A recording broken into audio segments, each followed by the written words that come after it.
Hello, everybody, and welcome to the Flickchicks. I know it's a little different this time. We don't have our usual little me and Anne back and forth because Anne is not here today. She's gone. I kidnapped her. No, I'm just kidding. She's just doing her exams. But we have a special guest today, and that guest is, drumroll please, Joe Maloof. Hi, Joe. Hi, how's it going? I'm good. How are you? I was way too excited right there. Like, I've never actually had my name introed on a podcast. Normally, I'm the one who's introing other people. Right. So if you don't know Joe, he is the host of two podcasts right now. You have two right now. Yeah, too many. He's the podcast master, basically. He has the My Life Sucks, the podcast, and his new one, Midnight Snack. So go check those out. But today, Joe's going to be joining me for an episode of Roasting Movies by the Fire. Yeah. Oh today, my God. What's our movie? It's I listen. Like, do you want me to say the English name or like the Japanese name? Whichever one you want. Okay, so Kimi no Nawa. Okay. Yes. English translation is your face. No, your name. Your name. My God. That's okay. So if you remember, if you listened to our best animated movies of all time episode, we talked a little bit about it, but we decided, I think it's a good idea to do a full episode on it because it is truly a masterpiece of a movie. Mm-hmm. And I recently got Joe to watch it, so I figured why not talk about it? Like, not only did you get me to to watch it, that was like the first anime movie I watched, and I was like, I think it was the first I watched too. Yeah, I think it was. I don't know if I've watched any other anime movies. I've watched like a couple anime shows, but not movies. I feel like they don't really get as much hype. Mostly, like, I don't know if you know, like, Studio Ghibli movies. Those are really popular. Like Spirited Away. I can't really think of another one right now. I can't say I have. Like, I'm a noob when it comes to anime movies. You know, and even just like the whole anime culture. It's one of those things that just. It's so big and so famous now, but I feel like I don't know where to start, you know, and like felt like for sure. I felt like Your Name to me was like the perfect introductory movie to like emotions, like anime, like the emotions that like that part of the world has, and the way that they put on movies, and just how much better it is than North American film. Mm-hmm.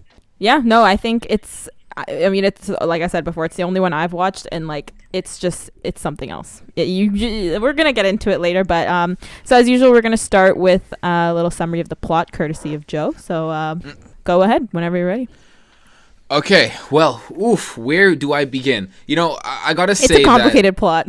Yeah, like you know, I was doing my research. Like, I watched the movie, and then I did like the research online after, and like so many different websites have like different plots. Like, do they want to talk about it like in chronological order, in like the order that in which it happened in the movie, in like reverse order, so it makes sense? See, this is actually surprising that I like this movie, because I hate anything to do with like time travel or just like timelines. It's so confusing to me, and I never see it done well. But in this case, I think like I let it slide because it's done really well. Oh, exactly. I think the actual storyline here is amazing. So, you know, like I'm gonna get into it. Yeah, go ahead. So essentially, it revolves around these two young adults. I'd want to say, like, they're probably like high school age, like teenagers. 17 years old. Teenagers. So it's around two people, one female, Michua, and one guy, Taki. You know. Yep. And essentially, what it is that, you know, how to explain this in a way. It's so hard to explain it. Like, it is. Oh, man. Okay, so essentially what it is, it's like every now and then they switch bodies. So Taki goes into Michua's body, and then Michua goes into Taki's body. And like, at first you don't really understand why. You don't really understand why that they're switching bodies. All what you really know is that their bodies have switched and they're confused.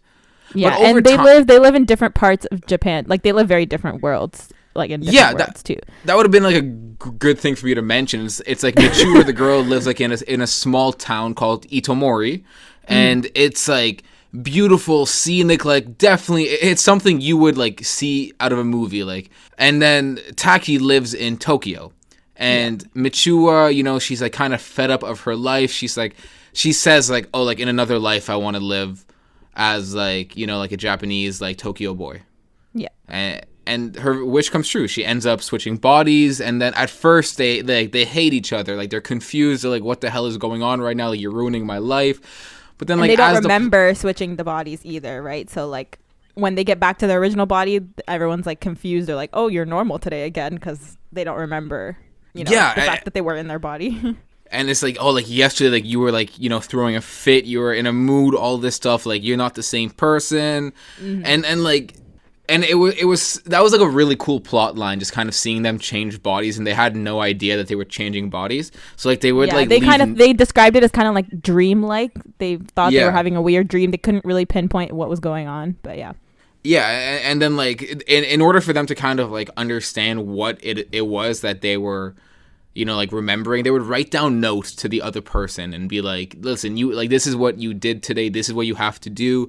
And like it got like, basically like Taki made Michua like this popular girl in high school, while Michua, made Taki fall in love with his crush, or like what she believed was his crush, or like something like that. I never really understood like that. A girl from his work that seemed to be interested in him. She basically was going on dates for him. Yeah. And like as like the time went on, and like at that point you're kind of like, you're like sitting on your couch and you're just like, oh my god, this is so interesting, because they hate each other at first. Like it's like they hate everything that's going on.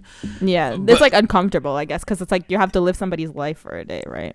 Exactly. And like you never know when you're going to, like, when it's going to happen. Like some days yes, some, but so essentially they start hating each other, and then they like fall in love. It's like as the more and more times that they switch, like they're leaving each other more cute notes and everything, and they end up falling in love. But I don't think they really admit it to themselves. No, it's more of like a longing feeling at first, like, because you don't really know this person at all. You don't even know if it's real. You don't know if it's a dream or something like that, but you just kind of go with it, and yeah.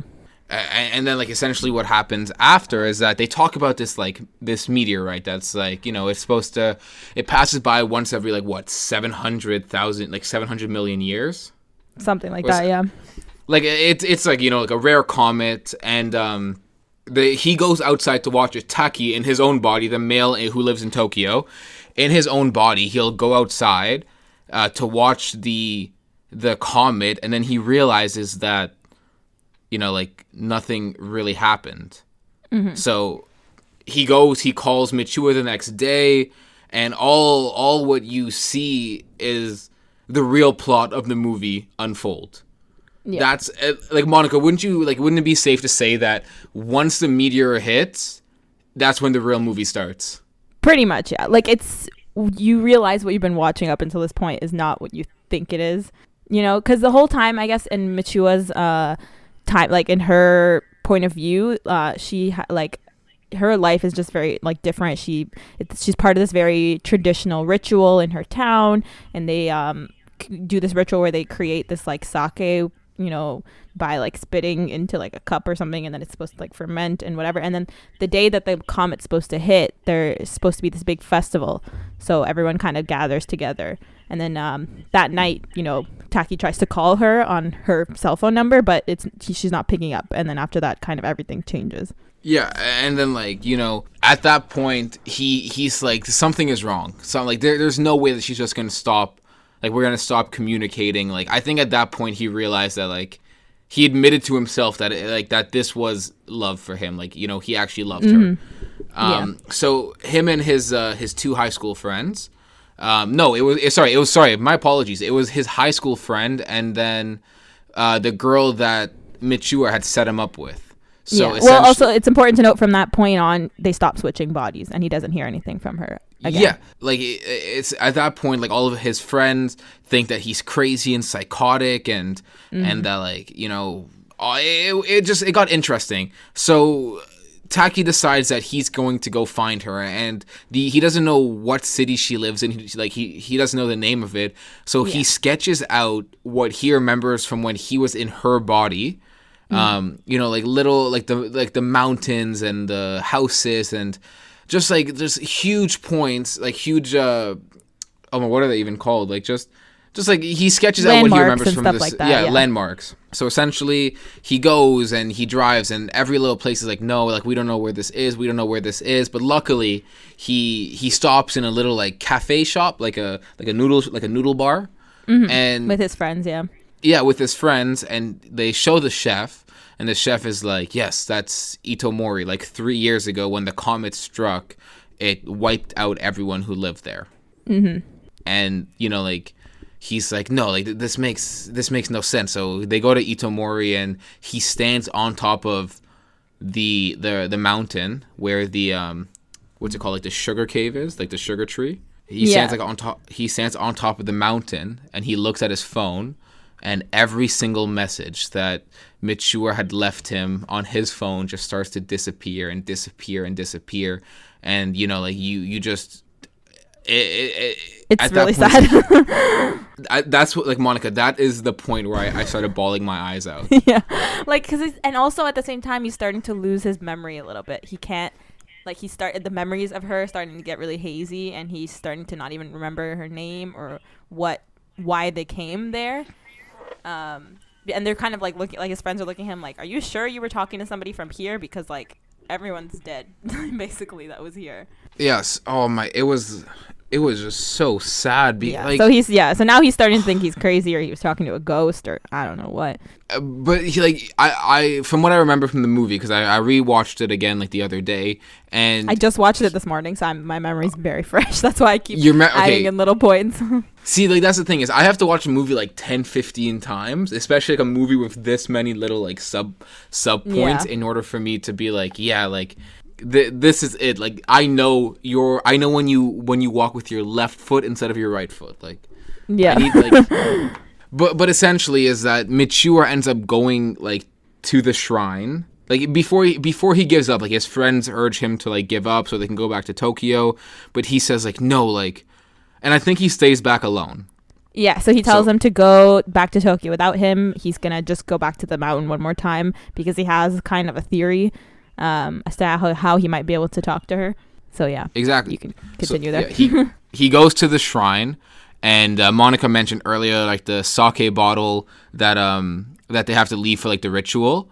But Taki like knows about this because he was in Michiwa's body when they had gone to the to put the sake. No, sorry, sorry. That part always confused me, because that was. So he was in Michiwa's body when they went to go deliver the sake to the shrine. Yes. So he knows where it is, and he knows like what it is. He knows which even bottle is hers and not her sister's one. So yeah, so he goes and he realizes that the bottle's been fermenting for like 3 years, like so the chef had said. It's ready to drink, which honestly I kind of he like opened the bottle, and I think he drank it, and I was just like, damn, it's a little too much. A little gross. But you gotta do what you gotta do. Oh, yeah. Oh, he has to do what he has to do. So, yeah, he drinks the sake, hoping to, like, reconnect with her body and, like, kind of, like reconnect with her. But then this is, like I wrote down this part because, like, this was such an important part because, like, so, like, after that, like, he kind of, like, passes out, and, like, in a vision, Taki discovers that, like, the girl he met on a train, like, months ago was Michiwa. 3 years ago. 3 years ago was Michiwa. And, like, he didn't know that they were separated for 3 years. Like, at the beginning of the, like, this is going back to the beginning of the movie. Like, it opens up with a train scene. It opens up with a train scene, and Taki kind of sees this girl. And it's like that kind of sets up. She seems like she recognizes him, and it's kind of like this like flashback scene where she pulls off her hair ribbon, because she always wears like a red hair ribbon, and she gives it to him and says, "My name is Michiwa," and he's really confused because he's like, "Who's this girl?" But throughout the movie, we see that he always wears the ribbon on his wrist, because like he's like, "Oh, somebody gave it to me a while ago," and he doesn't make the connection that it's Michiwa until that moment where he realizes, "Oh, 3 years ago she tried to come and see me, but I didn't recognize her." Oh, and because they were like separated by timelines. It's so confusing, but basically she was in the timeline of, like, I guess you could look at it like she's in 2013 and he's in 2016. So back in 2013, he didn't recognize her, but now he's like, oh, that's who that was. Oh. So after he drinks the sake and then he has like the vision of what Monica basically just like explained, he like wakes up in her body, and like on the morning of like the town festival, like the morning that the original comet struck 3 years ago. So I know if you're listening to this podcast and you're confused, don't worry. We are too, but it makes sense. It does. Like basically he's getting a second chance to save the town. It's like he's getting a second chance at love, but like he's also getting a second chance at like saving like hundreds, if not thousands, of people. Yeah. Taki wakes up in Michiwa's body. Like Michiwa's grandma, like, you know, like she kind of like figures out what happens and like tells Taki that, like, you know, body switching is part of the family history. Which honestly, like up until that point, I was like, yo, why are they switching bodies? Then like when she said like, oh, it's like part of like family history, I was like, okay, like it makes sense. Yeah, like, it's like she comes from a long line of body switchers or something like that. Yeah. So Taki in Michiwa's body convinces like Michiwa's friends to help evacuate everyone from the town by, like, you know, they have like this whole like plan. But yeah. It's like, it's good to note that Michiwa's dad is like the town mayor, and like he's not like the most understanding person. He hates her pretty much. Like, I don't know, they hate each other. Yeah, basically, like the relationship is like she has daddy issues essentially, but like doesn't at the same time. He has kid issues pretty much too. Yeah. He's just not the best father. Like Michiwa lives with her grandma, and from what we understand, like we don't really see her dad living with them. Yeah. Also, when Taki drank the sake and kind of when he was having those visions, he also saw like all of Michiwa's life pretty much, like flash before his eyes. So he saw her growing up. He saw her mom died, and then the dad was having problems with the grandma, and she kicked him out. So then like he saw all of that in that whole vision, basically. So yeah, like when essentially what happens is like they try to disable the like electrical system of like the town, and like put their own broadcast telling them that like the town's gonna blow up or something. Like it was like this whole plan. Like, yeah, the plan fails. Like, long story short, the plan basically fails. But then like they realize that Michiwa is in like Taki's body at the shrine. You know, it's like they have to like all go back to the shrine. Like Michiwa wakes up in Taki's body, and then like Taki reaches there like just as the sun is setting. It's like this whole like beautiful scene. Like the two sense each other's presence, but like they're like separated by 3 years, so it's like how can they sense each other?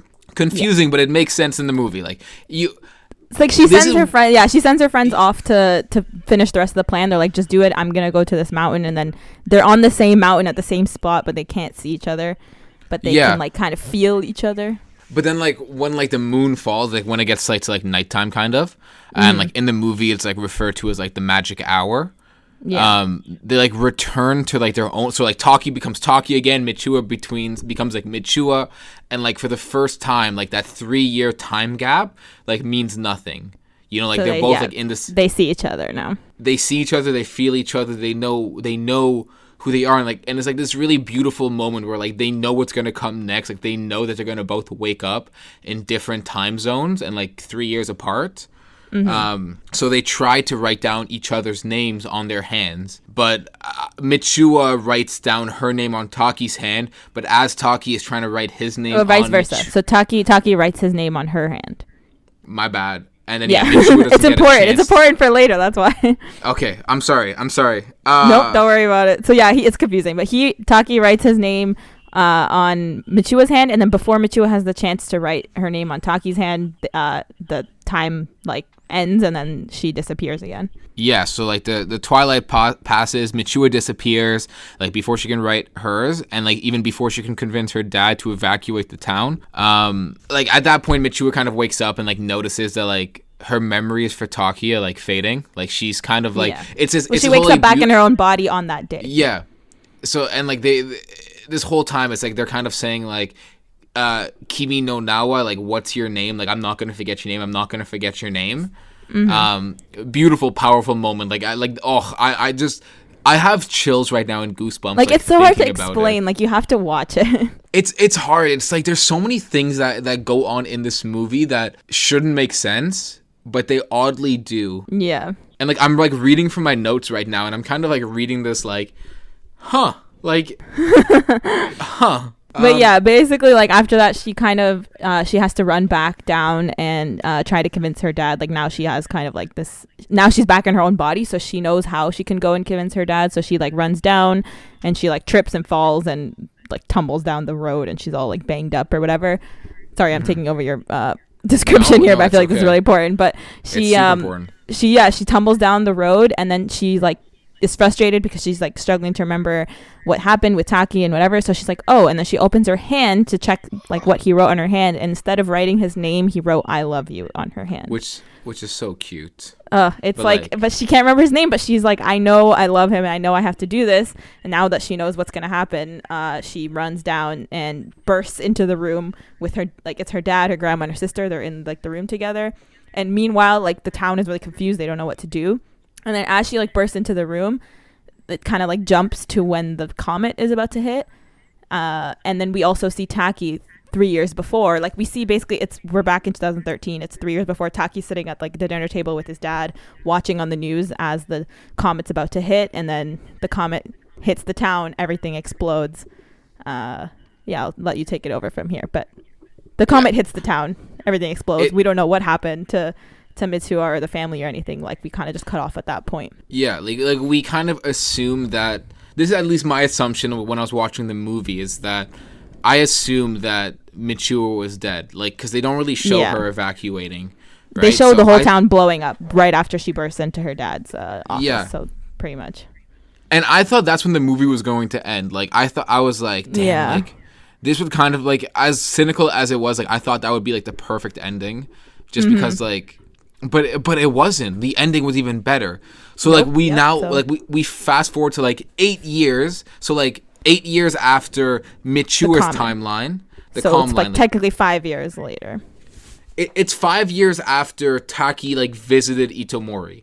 Yeah. Right? But like 8 years after the comet exploded. Yeah. Like Taki's graduated from uni. He's like looking for a job. He has like this kind of feeling that like he's lost something like important to him, and like the entire time like he doesn't know, but like he's drawn to like the disaster, like learning that like the inhabitants of the town survived by like the, you know, like he's trying to like figure out everything that happened from like the people who survived. Yeah, and he knows that back in 2016 he was super interested in the town. Like he found all the sketches, but he doesn't really remember why. And then we learn, like, as he's talking about, like, this interest he had in the thing, that actually the whole town survived by everyone is evacuated in the high school. And it's, like, a big national story. Nobody really understood how they knew it was going to happen. And most of the town was saved pretty much. But he still, at that point, doesn't remember why it was so important to him that the town survived. He doesn't know. No, like, he doesn't. But, like, one day, like, both Taki and Mitsuha see each other on, like, two trains that are, like, driving parallel to one another. And, like, they don't know what's happening, but they're both, like, compelled to, like, get off the train and then go run and look for one another. You know, like it's like something clicked in their head, like, you know. Yeah. This is what I've been looking for, kind of thing. Yeah, it was like they weren't empty anymore. Like, they had, like, purpose again. So, like, you know, like, they finally meet on the stairs of the Sugar Shrine. And, like, you know, as they, like, initially, like, walk past each other, Taki sees Mitsuha, and, like, they both, like, walk past one another. They don't really say anything, but, like, you can see, like, the facial expressions that they have is, like, they want to say something, but they're kind of scared to. Because they don't know what to believe, because their memories are so messed up. They're like, is this really, like, what I think it is, kind of thing. And then, like, oh my, Taki turns around and, like, screams, like, Kimi no Nawa! And that's what he screams, right? Yeah. I think he just says, like, hey, and then she turns around and then he says, haven't we, like, met before? And then she's like, yeah, I thought so too. And then at the same time they say, Kimi no Nawa, like, what's your name? Ugh. And then it ends there. And then the film ends. The credits roll. And a hole is left in my heart. Oh my, like, I have so many questions and so many, like... It's one of those movies, so I guess we can just jump right into, like, our thoughts, I guess. Well, usually what we do on this type of episode is we talk about things we like and things we didn't like, but in my opinion, there's nothing really I didn't like about it. Everything is perfect. It's like... I agree with you. a fantastic movie. The pacing, the story, the characters, like even the side characters are like super interesting. Like it's like it's storytelling. This is like storytelling, you know? If someone made like a novel version of this, I feel like there might already be one. I want to read it because this is super interesting. But it's like, it's one of those movies, I've watched it I think like 3 times now, and like every time I watch it, I just like I close the tab and I'm like, it's like you can't really explain the feeling you get. It's not necessarily sad, but it's like you feel like you miss someone that doesn't even exist. I don't know if that makes sense.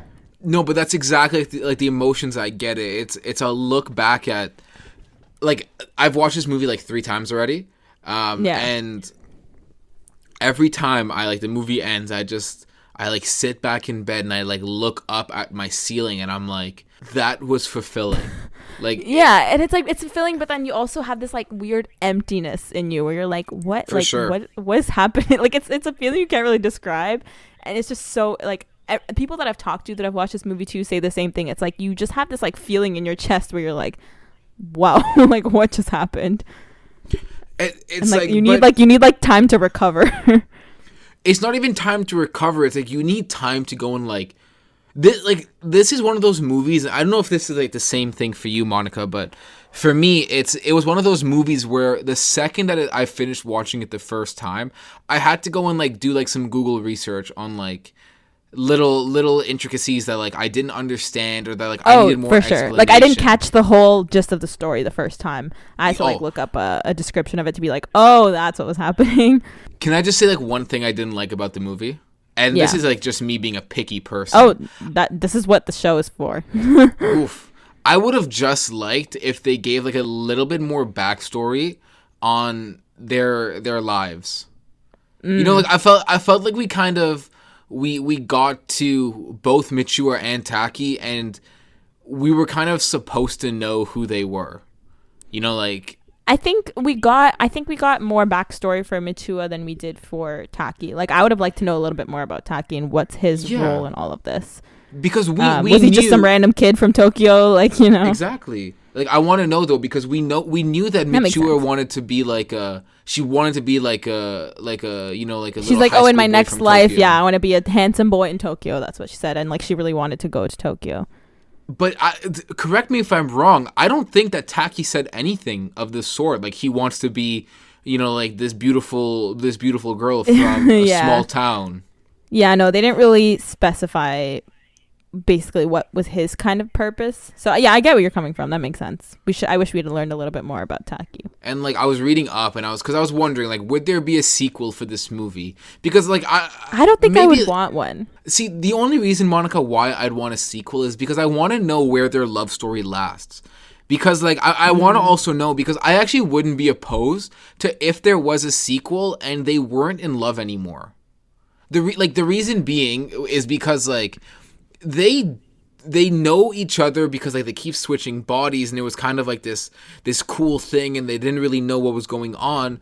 But like, what if they got into like, you know, like actually dating and like living together, and they realized that like they're not compatible? So it's I think that's the magic of these type of movies, where you kind of just have to like assume afterwards, because nobody wants to see, like, the whole point of movies, I think, with relationships too, is nobody wants to see the reality of a relationship, like, because obviously in real life it doesn't just end when you first like get together. There's all the other, you know, annoying stuff after that, but that's like not part of the movie. You know what I mean? Like I feel like it kind of ruins the story in that point where it's like, you know, it ends there, and then you just have to like hope that everything is like good after that. Like the whole movie is telling you that they were like destined to be together, I guess.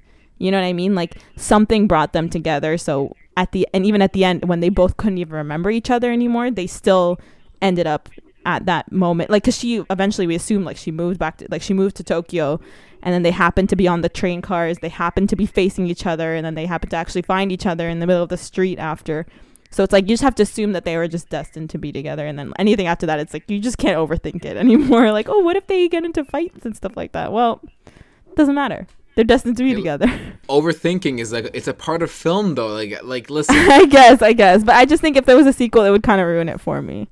maybe it would ruin the movie because like, you know, like sequels aren't always the best. Like not every movie needs a sequel, and this is like a prime example. Like I think this movie needs a sequel just to see like how they fell in love, like without really knowing their connection. I would like a prequel. Like I feel like I would like for sure something showing like before everything happened, or maybe because a lot of this movie happens in the 2016 timeline, so I would like a little bit more from like the 2013 timeline, maybe like before they met or something like that. I don't know, maybe a prequel I think would be better than a sequel.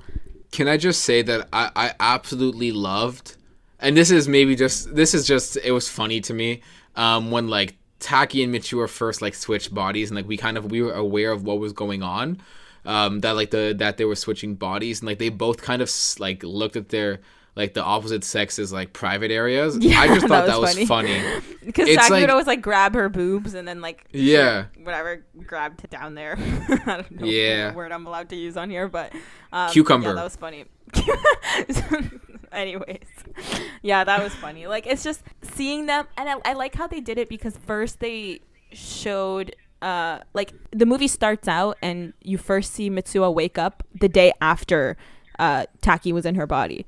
Yeah. So it's like she wakes up and then everyone's looking at her like, oh, you're normal now. What the hell? Like yesterday you were all crazy or whatever. Like we don't really get to see, I think, like a day in the life of Taki and Mitsuo's body, I think, other than like the montage scene, because we see a full day of Mitsuo in her own body being normal again, and then we see a full day of her in Taki's body, but we don't see like the opposite. You know what I mean? So like, yeah, it was pretty obvious though. That's what I'm saying. Like I feel like this movie was more veered in the direction of Mitsuo's storyline in the beginning, and then as the movie went on and like in the second half, it's more about him. Yeah. Which like maybe like I don't know, like you've watched like more anime than I would, and that's not necessarily how like in North America they would approach a movie. Like in North America, they would approach it like give us like the backstory and then give us the story and then kind of either end the story or give us or extend it too far, you know. So yeah, I think I don't know. I'm not, like I said, I'm not an expert in anime. I've only watched like I think 2 anime shows in my life, but I think like it's the whole like non-linear. So what I've noticed a lot from watching particularly like East Asian like media, like shows and movies and stuff like that, they love doing like non-linear kind of, or just messing with the timeline a little bit. Like you'll watch a scene and then in like the next episode the same scene will like play again, but it's like what happened like 10 minutes before that scene, which I always found super interesting. Like it's kind of confusing, honestly, but I guess that's just like a thing that they like to do. They just like to like mess with the timeline a little bit, not show you everything like super straight up. Like when you watch, for example, an American movie, like a slice of life movie, for example, they never mess with the timeline, like unless it's like a specific like flashback scene. It's just they just show you the movie as it is. But like I find that they always like to like switch around the timeline when it comes to like Japanese or even Korean shows or movies and stuff like that. That's from what I've seen. And like you and I talked about this like after I'd watched this movie for the first time. Mm-hmm. And like the way that Asian movies are portrayed are just it's so magical, and like just like I'm using magical in a sentence here, and I never use magical in a like it's magical though. It's amazing, like the different emotions that you feel in this movie, and the different kind of like it's if you like want it, they tell you, like they say if you want to be like sad, watch like an Asian movie or show. Like I don't know what it is, but they know how to make you sad. Like not sad like, oh, that's sad, but sad where you start like questioning your own existence. Exactly. Sad. Like thinking like my life is never gonna, measure, like you literally have like existential crisis sad. So it's like it feels like you just got kicked in the chest kind of sad. I loved how like not only did like they touch every emotion, but like the way that they amplified it.